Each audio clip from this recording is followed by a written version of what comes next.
Welcome. As you settle in for the night, allow yourself to be gently carried away by this quiet tale. Let your breath slow and your body soften.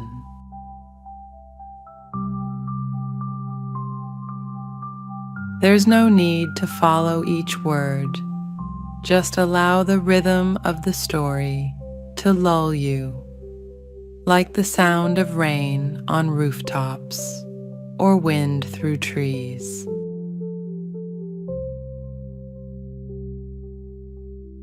You're safe here and sleep is coming soon.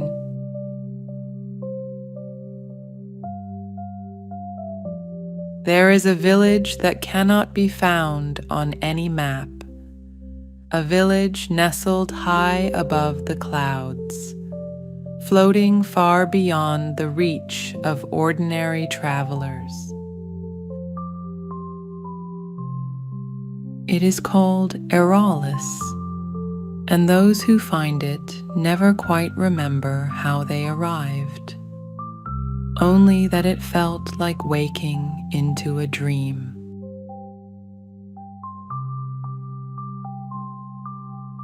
Mira had not meant to leave home that evening. She'd only wandered into the woods behind her cottage to find the old lantern her brother had lost the week before.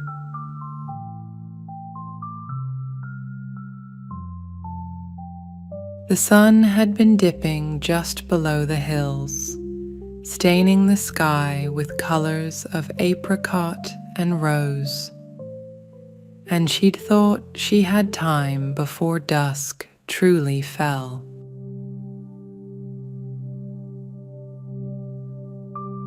But the trees had a way of twisting when no one was looking. The path once familiar grew strange. A trail she didn't remember seeing before beckoned her with soft moss and glowing mushrooms.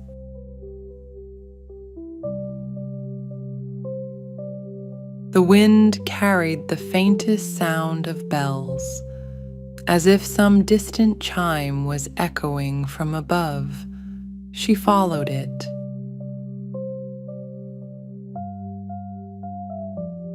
Step by step, the forest grew lighter, not darker, not with sunlight, but with something else.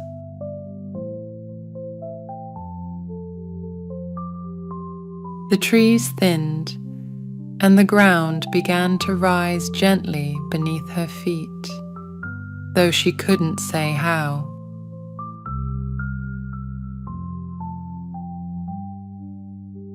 It didn't feel like climbing. It felt like lifting. And then, all at once, she was above the trees. The sky was no longer overhead. It surrounded her.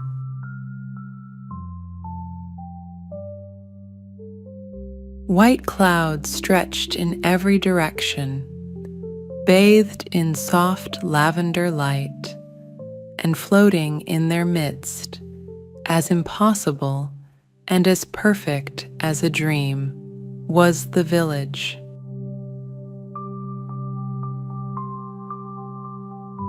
It was small, quiet, and gently swaying, as if resting on the breath of the wind. Houses with curved rooftops clustered around cobbled walkways. Wooden bridges stretched across cloud banks. Lanterns glowed at every corner with a warm, steady light. The scent in the air was part honey, part rain. Mira stood at the edge, unsure, But the moment her foot touched the cobblestone path, she felt it, not just safety, but a sense of belonging.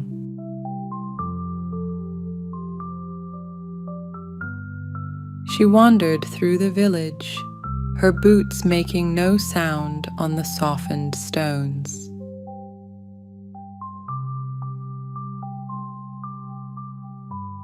The few people she passed offered slow, knowing smiles, but said nothing.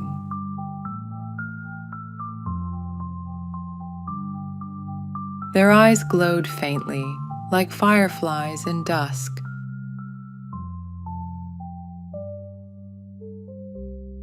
No one seemed surprised to see her. No one asked where she'd come from.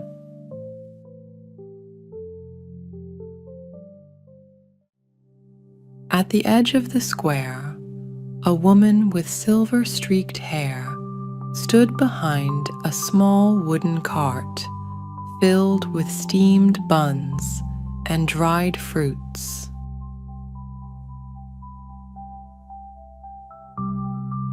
She handed Mira a bun without a word, as if this too had already been decided, and Mira, warm and a little stunned, took it gratefully.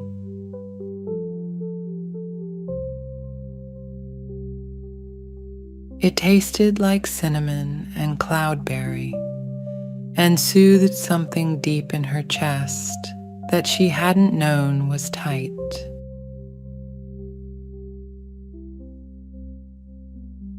"What is this place?"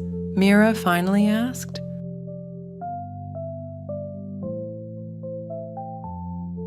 The woman smiled, her voice as soft as the drifting mist.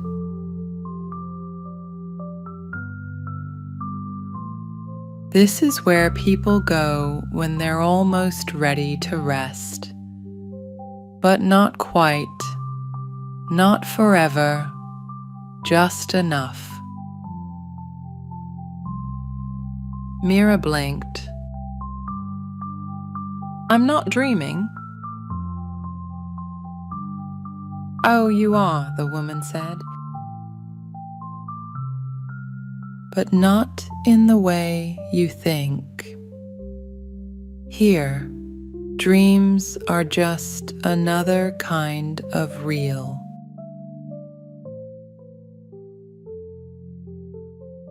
Mira stayed the night in a round, sky-blue cottage that smelled of chamomile and old parchment.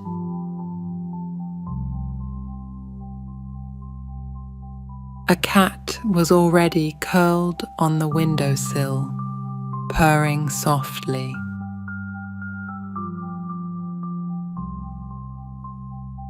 There were no clocks, no calendars, only the rhythm of her breath and the hush of the wind outside.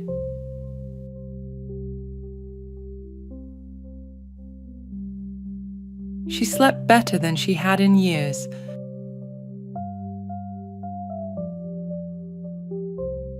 In the morning, she wandered the village.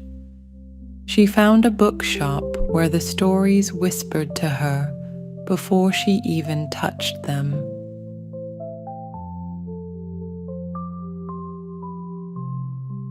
She found a tea house where the steam sang lullabies.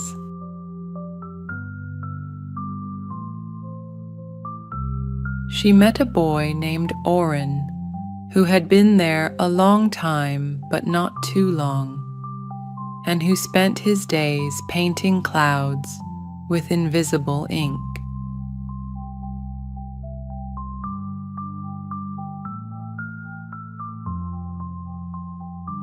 Each day felt soft around the edges. Each night fell like a curtain made of velvet.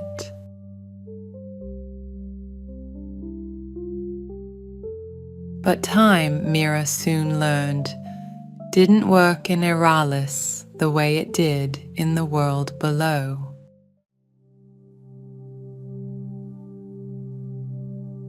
Sometimes a person would vanish, gently, not abruptly, a shimmer in the air where they'd stood. No one panicked, no one questioned.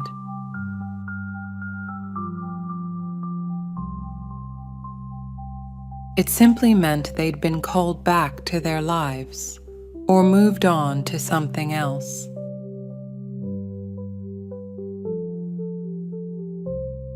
Mira didn't worry.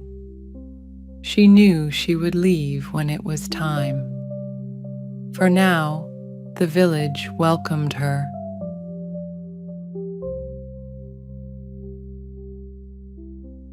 One evening, as golden mist settled like lace across the rooftops, she walked to the edge of the village, where a low stone wall overlooked a sea of stars.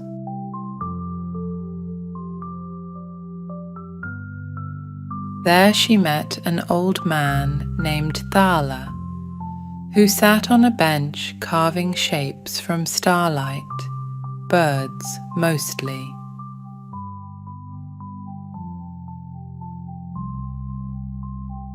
He gave her one shaped like a swan and told her it would remember the sky, even when she didn't.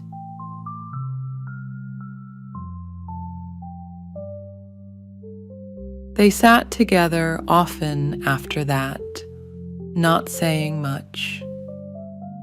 He told her he used to be a clockmaker.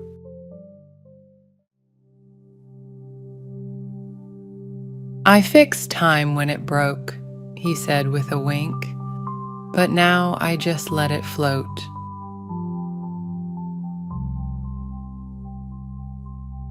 She asked him one night why Aralis existed, why it floated in the clouds, hidden from the waking world.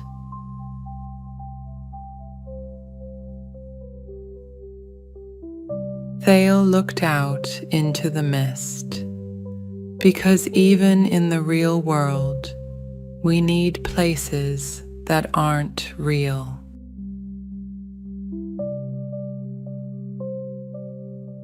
Places where the heart can breathe without asking permission. Places to pause.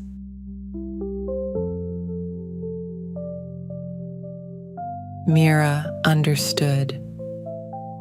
She had arrived with a tightness in her chest, a knot of worry that had become so constant she barely noticed it.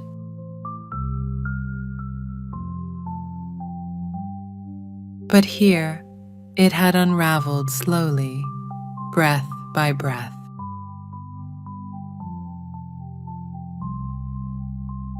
She didn't know how long she stayed. There were no days to count.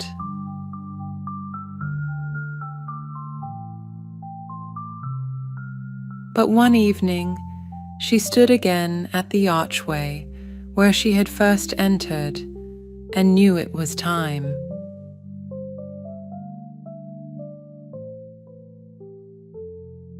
The wind had shifted, a familiar tug at her ribs, a pull toward something waiting.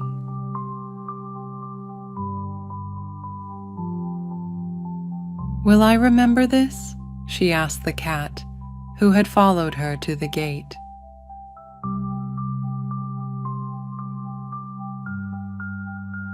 The cat blinked once very slowly. Then it yawned and padded back into the mist.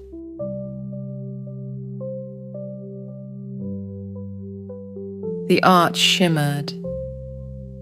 Mira stepped through.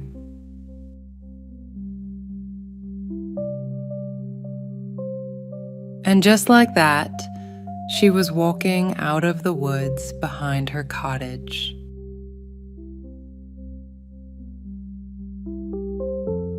The lantern her brother had lost was in her hand.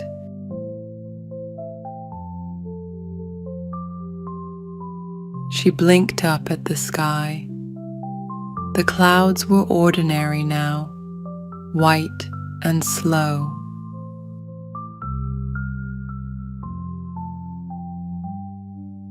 But something in her chest still hummed with the hush of Aralis.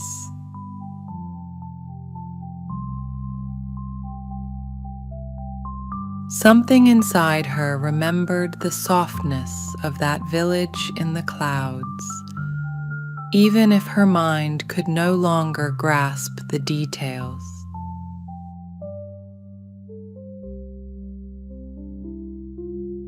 That night, she slept with the window open. The stars looked like stories.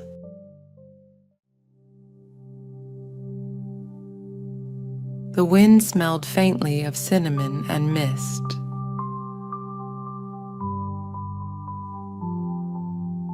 And curled beside her pillow, though she couldn't quite say how it got there, was a tiny swan carved from starlight.